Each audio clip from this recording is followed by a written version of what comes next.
sweet like a buttercup. You're a Barbie doll. Show them all what I'm made of. Strut down the hall. Won't stop till I get enough. All right, so picture this Europa League, Manchester United going up against Rangers. They're tied at 1-1, and the clock is ticking down to the very last second. Yeah. And then, bam, Bruno Fernandes just swoops in and scores the winning goal. Can you believe it? It was unbelievable. I mean, talk about a clutch moment. I know, right? So today we're going to really dissect this whole thing. We're doing a deep dive into his post-match interview from Eurosport. Definitely worth a closer look. Are you ready to get into it? Absolutely. Let's unpack this thing. Okay, so first things first, this wasn't just any goal, right? I mean, it basically saved Manchester United from what could have been a pretty embarrassing draw. Oh, yeah, for sure. This was a huge turning point for them. It really impacted their standing in the entire tournament. Okay, so break it down for me. How did this last-minute goal actually shake things up in the Europa League standings? Well, this win pushed Manchester United right into fourth place in their group. And that's significant because it means they're on track to qualify directly for the knockout stage. Ah, so they get to skip that whole playoff round.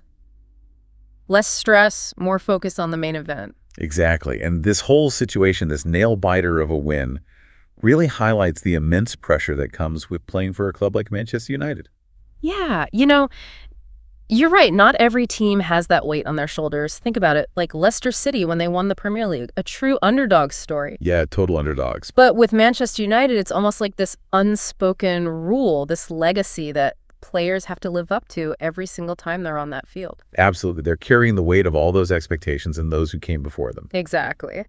So in the interview, Fernandes actually talks about this pressure to win every single game. What did he have to say about it? He was very upfront about it in the interview. He even said, quote, "At this club, you need to win every game. You know that if you don't win games here, it is going to be difficult. There are going to be tough moments," end quote. You can almost hear the echoes of those legendary Manchester United players. In his words, it's like their expectations are on his shoulders. It's like he's carrying the torch. Yeah, definitely. And it makes you wonder how these players deal with that pressure day in and day out. It must be intense. It's a whole other level of pressure. And what's interesting is how Fernandes brings the fans into this whole conversation. He practically pleads with them, saying that even when the team is having a rough time, they should never just accept defeat. He actually said, quote, "I hope that our fans never get used to losing games, even in this tough experience. I want them to feel like this team has to win every game," end quote. A powerful statement for sure. It really is. I mean, it makes you think about fan culture, right? Are you there for your team through the highs and lows, or do you expect them to always be at a certain level? It's a good question. It's about loyalty and expectations. Yeah, and this goes way beyond just football. I think it gets at how we all approach our own goals in life. Totally. It's about how we handle setbacks and expectations. Right. It makes you think about where we draw that line between wanting to succeed and accepting that sometimes things won't go perfectly. Finding that balance is key. Speaking of which, Fernandes himself admitted that the team can't always rely on these last-minute miracles, right? Oh, he was clear about that. Yeah. He emphasized that consistency throughout the entire 90 minutes is crucial. They can't always be playing catch-up. Makes sense. I bet it's mentally exhausting for everyone involved to constantly need those clutch moments to pull off a win. It's not a sustainable strategy. Exactly. So how does all of this tie back into the Europa League situation? Well, Fernandes basically argues that consistent performance throughout the entire season is a strategic advantage. It means you earn a better path in the tournament and avoid those high-pressure playoff matches. So basically, by being consistent, they can actually manage the pressure better. Exactly. It's like having a pressure release valve. I like that analogy. So if they control the game from the start, they're less likely to be in those last-minute scrambles. Exactly. It's a much smoother path to winning. Right. And it sounds like he's saying that this ties directly into what he calls the Manchester United way of playing. Yes, he definitely sees it as part of their identity. Okay, now I'm curious about this Manchester United way. It sounds almost mythical. Do you think Fernandes is saying there's a right and a wrong way to win for this club? I think there's definitely an element of that. It's like they have a certain style, a certain legacy that needs to be reflected in their victories. So it's not just about getting another win on the board, it's about how they win. Exactly. It's about living up to a certain standard. So what would you say are the key elements of this Manchester United way? Fernandes doesn't explicitly define it, but we can kind of piece it together from what he says. Okay, so what do you think are some of those pieces? First, there's this focus on attacking football. taking the initiative and really controlling the pace of the game. It's about being proactive, not reactive. So like a predator always on the hunt. That makes sense. Yeah. What else? Then there's this element of creativity and flair. It's about taking risks, showcasing those individual skills within the team structure. So we're talking dazzling passes, unexpected plays, really entertaining the fans. Exactly. It's about winning with style, making a statement. So it's not just about winning. It's about winning with a certain panache. Precisely. And lastly, I think there's this underlying current of resilience and determination. Okay, so tell me more about that. What does that look like on the field? It's about never giving up fighting until the final whistle and finding ways to win, even when the odds are stacked against them. It's about embodying that never-say-die spirit that Manchester United is known for. So we've got attacking football, creative brilliance, and unwavering resilience. That's a potent combination. It is, and it explains why Manchester United has such a devoted fan base worldwide. Absolutely. And what's interesting is that Fernandes doesn't treat this Manchester United way as some abstract concept. He sees it as something that needs to be actively nurtured and protected. He does. He sees it as a responsibility. So how does he suggest they do that? He really emphasizes consistency, not just in terms of results, but also effort and commitment. He believes that if the players can maintain a high level of intensity and focus all season long, the wins will naturally follow. So it's like advocating for a shift in mindset away from complacency and towards a more demanding, growth-oriented approach. Exactly. It's about raising the bar. And he even touches on the dangers of accepting mediocrity. He does. He challenges the fans to never settle for anything less than victory. He actually said, quote, "I hope that our fans never get used to losing games, even in this tough experience," end quote. Right. It's like he's reminding the fans that they have a role to play in shaping the team's identity. So he's saying that the fans' expectations can actually influence the players' performance. He believes the energy from the stands can translate onto the pitch. That's pretty powerful. It makes you think about the impact of collective belief.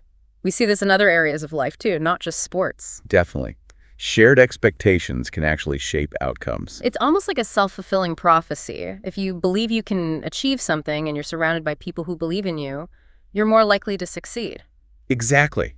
And Fernandes clearly understands this. He's not just a captain on the field. He's a leader who understands the psychology of performance. It's fascinating how he balances these different aspects of leadership. He's demanding but encouraging. He sets high standards, but also acknowledges the need for patience and consistency, and he's not afraid to challenge the status quo. It's about pushing boundaries and striving for something bigger. Okay, I'm totally hooked. Fernandes's insights into the Manchester United mindset are really thought-provoking. But how do they actually translate these ideas into results on the pitch? I mean, it's one thing to talk about mindset and culture, but how do you turn those ideas into wins? That's the real challenge, isn't it? It's about taking those big ideas and making them happen on the field. Right. It's easy to get swept up in all the inspirational stuff, but at the end of the day, it's all about how they perform. Absolutely. Yeah. So how does Fernandes suggest bridging that gap between those big dreams and those real wins on the field? Well, he really stresses individual accountability. Okay. He believes that every single player needs to own their role and strive for excellence in every training session, every minute of every match. So it's like moving beyond relying on just a few star players. Everyone steps up, contributes their best. Exactly. It's about fostering this culture where mediocrity just isn't tolerated. Every player is pushing themselves and each other to constantly improve. So the bar is set high, and everyone's expected to meet it or even exceed it. Precisely. He's really calling for a complete shift away from complacency. This isn't just about showing up. It's about constantly striving to be better. But does he think this only applies to the players? Well, he actually takes it a step further. He suggests that this mindset needs to go beyond just the players. It needs to include the coaching staff, the management, even the fans. Wow. So he's talking about a complete transformation, a total cultural shift across every single level of the club. Exactly. Fernandes believes that for Manchester United to achieve that long-term success, they need to create an environment where everyone's on the same page. Everyone's working together towards that shared goal. Precisely. Everyone's pulling the same direction with that shared commitment to excellence. It's like weaving a tapestry, but instead of threads, it's the shared purpose that goes beyond individual roles or egos. Exactly. And remember, it's not just about winning. Right. It's about winning in a way that reflects the club's identity and its legacy. Winning the Manchester United way we talked about. Exactly. And that's what makes Fernandes such a compelling leader. He's not just thinking about the next game. He's thinking about the long-term health and sustainability of the club. Yeah, he's thinking big picture, trying to build something that will last. Absolutely. You really get the sense that he's playing the long game here, trying to build a legacy that will continue after he's gone. I think that's a fair assessment. But what about the challenges along the way? There are bound to be some bumps in the road. Oh, he acknowledges that. He knows there will be setbacks, tough times. But he believes that if they stay true to their values, if they believe in themselves and in each other, they can overcome anything. It's a message of resilience and determination. Definitely. And I think that applies to everyone, not just athletes. Absolutely. You're right. Success isn't a straight line. It's those challenges, those setbacks that really shape us, define who we are. I completely agree. And Fernandes' insights offer a pretty good blueprint for anyone looking to build a high-performing team. Whether it's in sports business or even just your personal life. Exactly. It's about fostering that shared mindset, that commitment to excellence. Okay, so before we wrap up, is there anything else from Fernandez's interview that you think our listeners should take away? Any nuggets of wisdom we haven't touched on yet? There's one more point I think is worth highlighting. It's this whole idea of balancing consistency with those magic moments, those moments of brilliance. Okay, so unpack this for me, this balance between consistency and magic moments. I'm intrigued. Well, Fernandes acknowledges those last-minute wins, those bursts of genius, they're thrilling. Of course, they get the fans going, create those unforgettable moments. Right, those are the highlights you see replayed over and over. Exactly. But it sounds like he's saying there's more to it than just those moments. He argues that while they're exciting, they shouldn't be what defines the team. Interesting. True success, he says, comes from a foundation of consistent, disciplined play. Doing the right things day in and day out, even when no one's watching. So it's like setting a standard of excellence. That's where those magic moments come from. Exactly. It's like jazz music. You have to master the basics, the scales, the rhythm before you can really improvise. I love that. So Fernandes is saying consistency is the foundation, and then those moments of brilliance can really stand out. Exactly. And it's fascinating how he connects this back to the pressure we talked about. Oh, how so? He suggests that by focusing on consistent performance, they can actually lessen some of that pressure. Makes sense. If they're not always trying to catch up, if they're in control, there's less need for those last-minute saves. Exactly. It's a smarter way to win. Less about individual heroics, more about the team working together. Trusting the process, believing that if they do the right things consistently, the wins will come. Exactly. Which brings us back to what he said to the fans. Don't just cheer for the spectacular moments. Appreciate all the hard work that goes on behind the scenes. It's a good reminder that success isn't just about those flashy highlights. It's about all the effort, the discipline, the constant pursuit of getting better that happens behind the scenes. And that's a powerful message. It goes beyond sports. It's relevant to anything you're striving for in life, business, art, personal growth. It's a good point. Success is a journey, not just a destination. Exactly. It's about enjoying the process, trusting the journey, and never losing sight of that end goal. Well said. So I think we've reached the end of our deep dive into Bruno Fernandes's post-match interview. We have. This has been a really insightful look into what it means to win, to lead, and to build a culture of excellence. Fernandes's words have given us a lot to think about, not just in the world of sports, but for anyone who's trying to achieve their full potential. He's an inspiring leader. Yeah. And his insights are worth reflecting on. Absolutely. We'll leave our listeners with this. Fernandes challenged Manchester United fans to never accept losing. Do you agree with him? Think about your own life, your work, your hobbies, your personal goals.